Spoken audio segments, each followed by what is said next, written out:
Assalamualaikum warahmatullahi wabarakatuh. Eh, akan saya bacakan tafsir surat Al-Haqqah ayat 1 sampai 25. Bismillahirrahmanirrahim. Al-Haqqah adalah salah satu dari nama lain dari hari kiamat. Karena di dalam hari kiamat direalisasikan janji dan ancaman Allah Subhanahu wa taala. Karena itulah maka Allah membesarkan perihalnya. Ayat ketiga, wa ma adraka mal haqqah. Yang artinya dan tahukah kamu apakah hari kiamat itu? Kemudian Allah Subhanahu wa taala menceritakan kebinasaan yang dia timpakan atas umat-umat yang mendustakan adanya hari kiamat. Ayat kelima, fa'amma samuda faliku bitogiyah. Togiyah itu artinya pekikan, jeritan, yaitu pekikan yang mendiamkan mereka dan gempa yang sangat dahsyat yang mematikan mereka. Hal yang sama dikatakan oleh Qatadah bahwa tagiyah artinya pekakan yang mengguntur. Kemudian ayat ke selanjutnya, ayat ke-6, ayat ke-6, fama ad'um fa'uliku birihin sorsorin atiyah.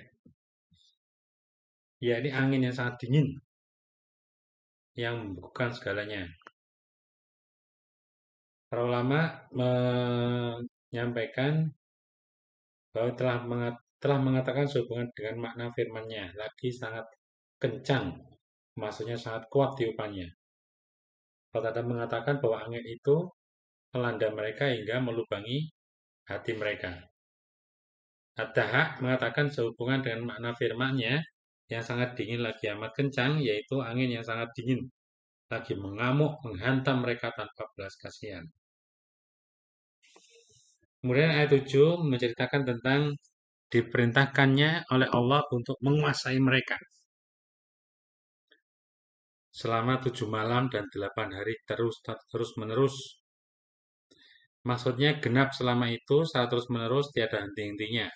Ibnu Mas'ud, Ibnu Abbas, Mujahid, Ikrimah, As-Sauri, dan lain-lainnya mengatakan bahwa husuman artinya terus-menerus, tiada henti-hentinya.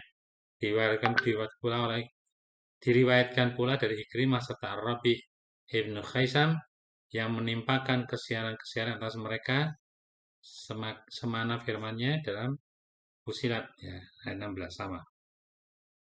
Kemudian ayat ke-7, menurut pendapat yang lain dinamakan demikian karena angin itu terjadi di pertengahan musim dingin. Musim dingin aja sudah dingin, apalagi ditambah angin yang sangat kencang, hingga kencangnya itu bisa melubangi hati. Ya, pendapat lainnya menyebutkan hari Ajus, Ajus, karena seorang nenek-nenek dari kaum Ad memasuki bunker perlindungannya, tetapi angin masuk ke dalamnya dan membunuhnya di hari yang ke-8. Demikianlah menurut apa yang diriwayatkan oleh Al-Baghawi. Ibnu Abbas mengatakan sehubungan dengan makna firman-Nya yang telah kosong atau lapuk. Kemudian ayat ke-8 yang artinya maka kamu tidak melihat seorang pun yang tinggal di antara mereka.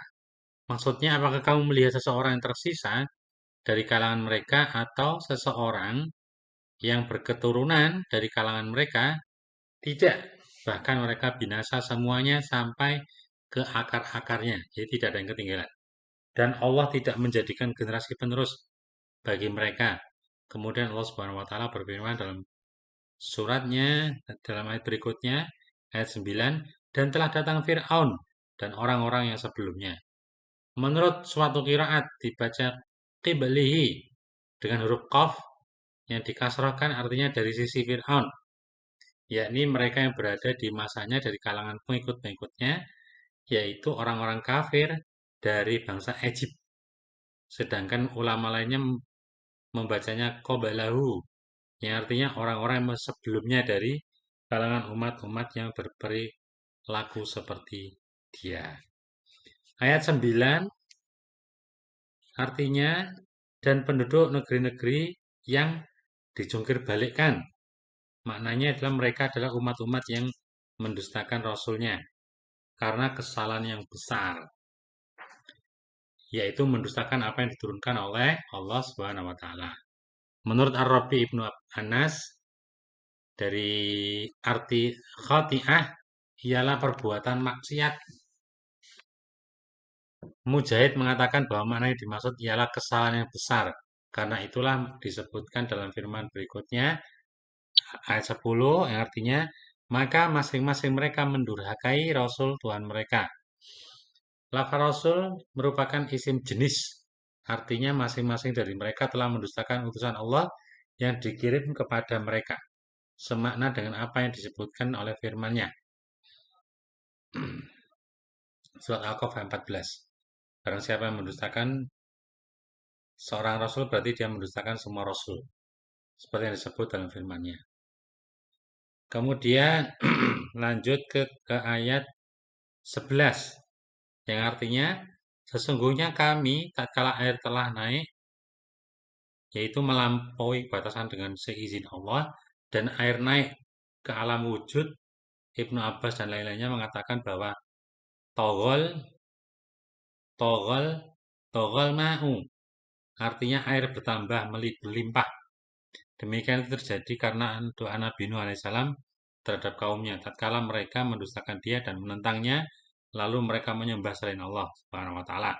Maka Allah memperkenankan doanya dan seluruh penduduk bumi digenangi oleh banjir besar. Kecuali orang-orang yang bersama Nabi Nuh alaihissalam di dalam bahteranya. Semua manusia sekarang berasal dari keturunan Nabi Nuh alaihissalam. Lanjut ke ayat ke-12.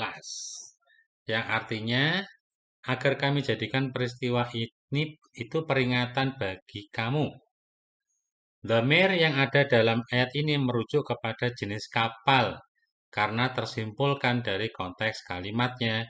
Dengan kata lain dapat disebutkan bahwa kami biarkan bagi kalian dari jenisnya yang dapat kalian naiki di atas lautan hingga kalian dapat mengarunginya sebagaimana yang disebutkan dalam ayat lain melalui firman-Nya di surat Az-Zukhruf 12-13. Kemudian selanjutnya ayat ke-13. 13 ya. Allah Subhanahu wa taala menceritakan perihal huru-hara yang terjadi di hari kiamat. Yang hal ini terjadi pada tiupan pertama yang mengagetkan, kemudian diiringi dengan tiupan kematian. Satulah semua makhluk yang ada di langit dan di bumi mati semuanya kecuali orang-orang yang dikehendaki Allah Subhanahu wa taala. Kemudian dilakukanlah tiupan kebangkitan untuk menghadapkan seluruh manusia kepada Tuhan semesta alam. Maka bangkit dan hidup kembalilah semua makhluk, ya. Kemudian di ayat 14 yang artinya, dan diangkatlah bumi dan gunung-gunung lalu dibenturkan keduanya sekali bentur, yakni bumi digelarkan sebagaimana digelarkan kulit yang dijajakan di pasar ungkas, lalu bumi ini diganti dengan bumi lainnya. Kemudian ayat 15 yang artinya, maka hari itu terjadilah hari kiamat. Maksudnya mulai terjadi hari kiamat. Ayat 16 artinya, dan terbelahlah langit, karena langit pada hari itu menjadi lemah. Maknanya, sama telah meriwayatkan dari seorang syekh dari Bani As'ad, dari Ali, yang mengatakan bahwa langit terbelah mulai dari bagian atasnya. Demikianlah menurut riwayat Ibnu Abu Hatim.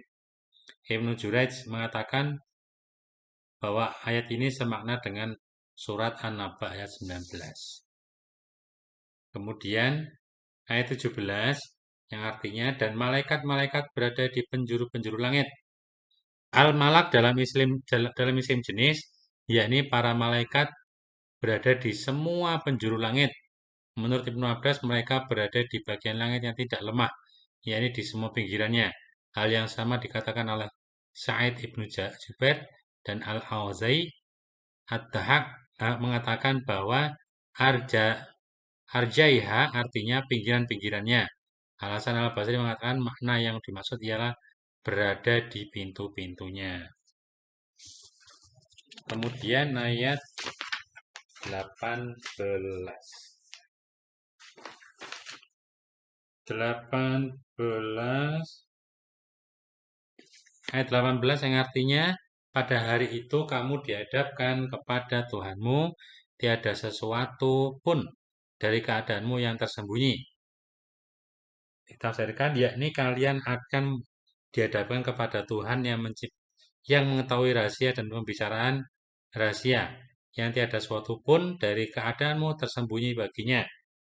Bahkan dia mengetahui semua yang nyata dan semua yang tersembunyi dan semua rahasia serta terkandung di dalam hati.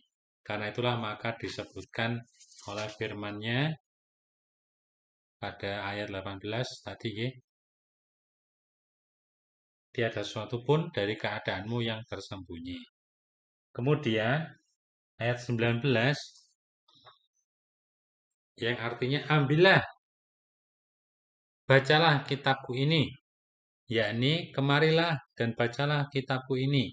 Ia mengatakan demikian karena mengetahui bahwa apa yang terdapat di dalamnya hanyalah kebaikan belaka, sebab dia termasuk orang-orang yang keburukannya telah diganti oleh Allah dengan kebaikan.